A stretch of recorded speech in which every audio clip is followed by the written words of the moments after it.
To question 15, the Deputy Jeune will ask the Minister for the Environment. Deputy. Thank you, sir. Will the Minister outline what specific actions, if any, are being implemented to reduce PFAS contamination in Jersey's water and environment, and provide a timeline for achieving measurable progress in addressing this pressing issue? And if no actions are being implemented, why not? Minister. Thank you, sir. And so can I start right off at the beginning by saying that I am committed to ensuring the safety and quality of our water supply and mitigating the effects of PFAS to protect public health and our unique island environment. So in conjunction with the Health Minister, I am taking action and have done so most recently by putting together and prioritising a multi-department water quality and safety programme that consolidates various projects into a single governance structure and provides a complete and coordinated response to PFAS concerns. This programme involves many officers and resources, and they are focused on providing information to the public and delivering the results of research on this emerging field of science. We also have the expert advice of our PFAS panel, which is an independent scientific advisory panel who provide evidence-based advice, guide public health policy and environmental management, and they ensure that our actions are grounded in the evidence and research from world-leading and emerging science. The panel have delivered 2 public health reports last year and are due to publish the findings of Report 3 next month. The 4th report will be delivered in 2025 and will focus on PFAS in the environment, reviewing the latest global standard and treatment technologies. Finally, sir, our regulatory framework under the Water Jersey Law 1972 ensures that water quality is monitored, and Jersey Water's 2024 report has demonstrated 100% compliance with current UK and EU regulatory standards for PFAS.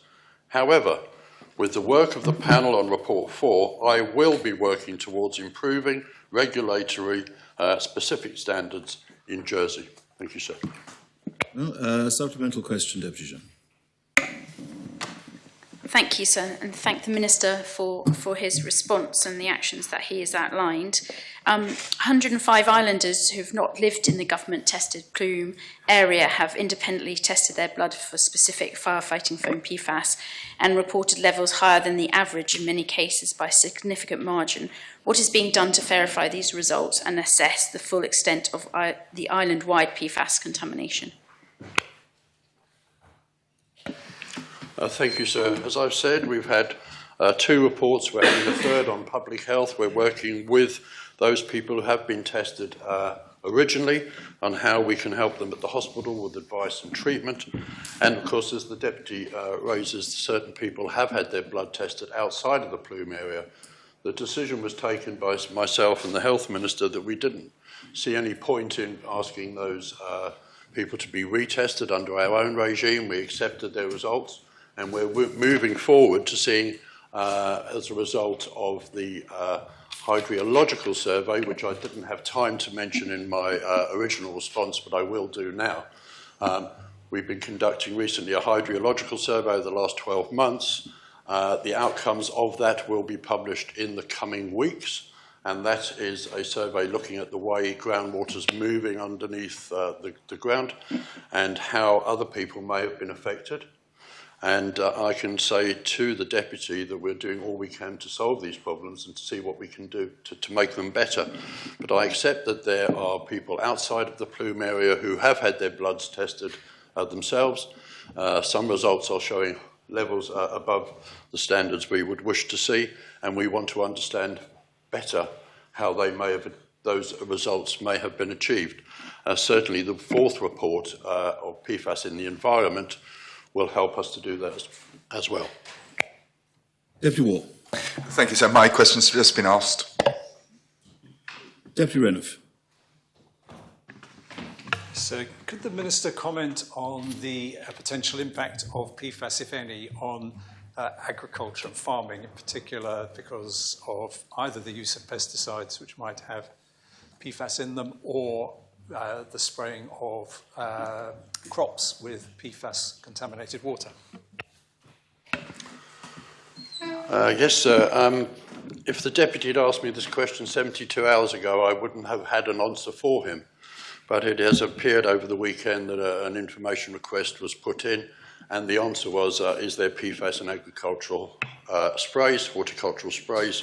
The answer's come back, yes, there is. The work has been done, and it was as much of a surprise to me as others in the industry. But yes, there are 4 products which contain small levels of PFAS, and one in particular is used on the potato crop. I've spoken to farmers over the weekend and again this morning. It's a spray which is used for blight. It's used in small amounts at the end of the growing season. It's a contact spray, so it doesn't work its way through the plant, it just sits on the leaves.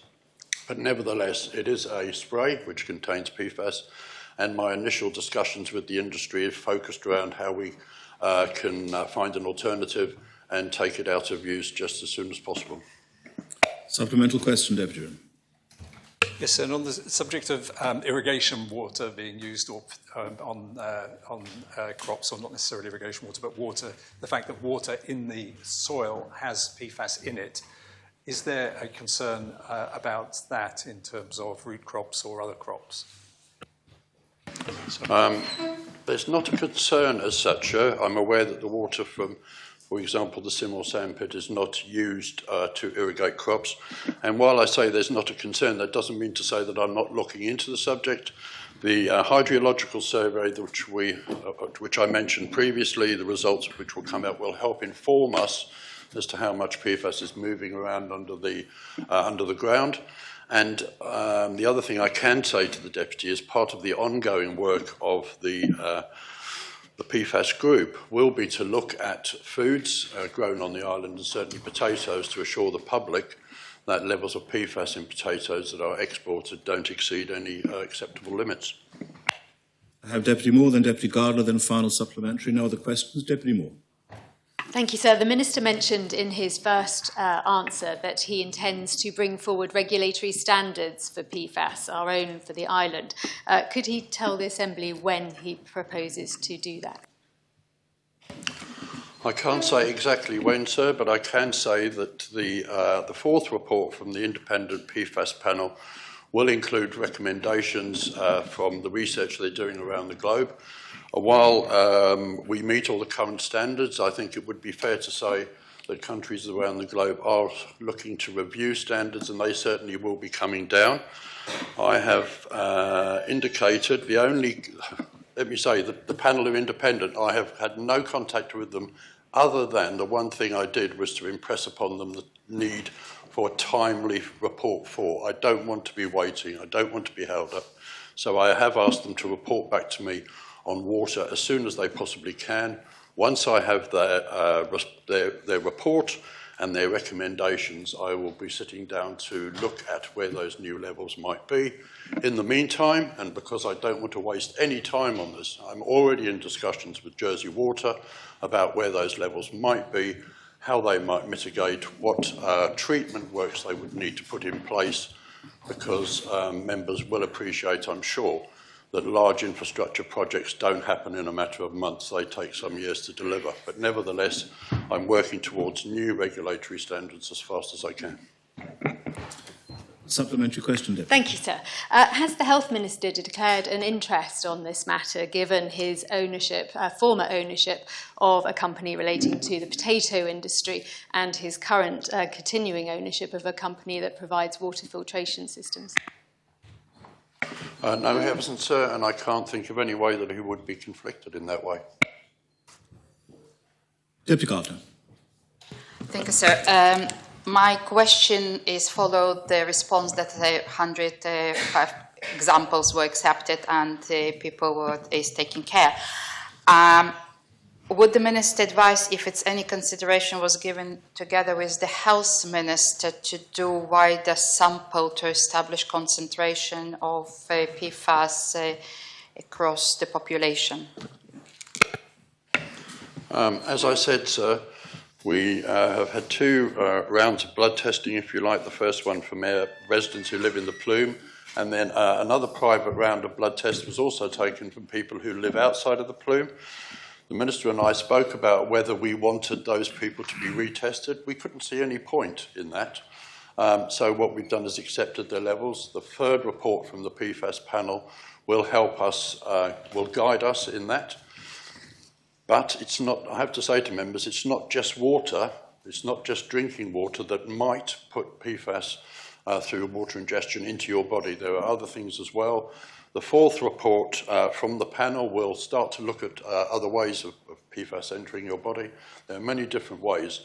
And those people who have been living outside of the plume area, there's a lot of work to understand their history and whether they've lived in Jersey all their lives, whether they've moved around the island, whether they're mains, borehole, maybe they've drunk bottled water.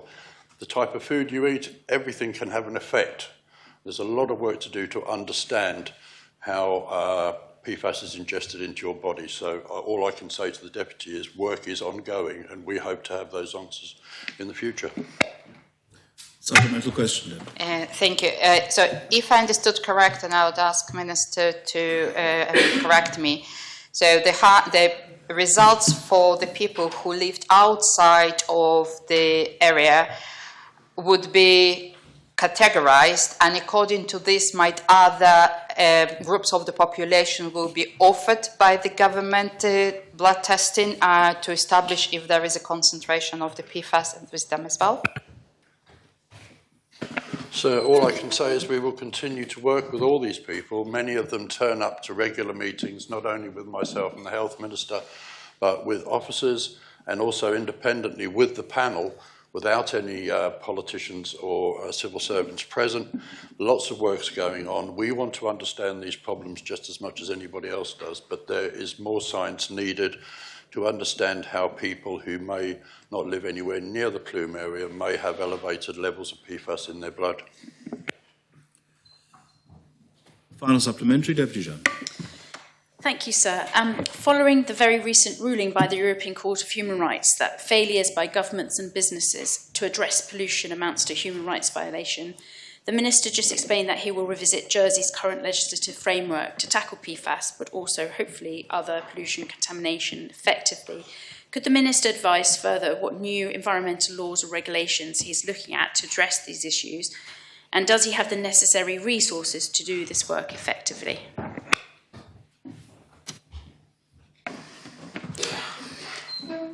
So that sounds like a hugely complicated question to me, way above my pay grade potentially, but what I can say to the Deputy, outside of the PFAS work that we're doing, we continually monitor a whole range of subjects within the environment, in the Natural Environment Department, and if she's looking for other instances, I could point her to an ongoing group of people who have been together now for over 10 years looking to reduce nitrates. And it started off as a nitrate reduction group, worked very, very closely between government and the agricultural industry, been hugely successful in reducing nitrates in our water. And that group continues, and I'm happy to be back sitting on it, and we continue to look at ways that we can work with Jersey Water to deliver better water. The PFAS issue is an addition to that, if you like, and one which is vastly more important. But I think they all come under the same remit, and certainly working with Jersey Water into the future, which I want to continue to do. The treatment works which we will have to put in place to reduce PFAS will also help us to address many of the other issues that may or may not be present as some sort of contaminants in our drinking water. So, sorry, and just for the Minister about the resources, does he have the resources to effectively address these issues? That was one of the questions. Yes. Resource is always a challenge, sir, certainly in an environment where government's trying to reduce the amount of money it spends. But I can assure the Deputy that priorities like this one that affect not only our environment for the island, but more importantly the public health of the island, we'll always find a way to fund those. Very well, we come to question 16. The Deputy Wilson will ask the Housing Minister.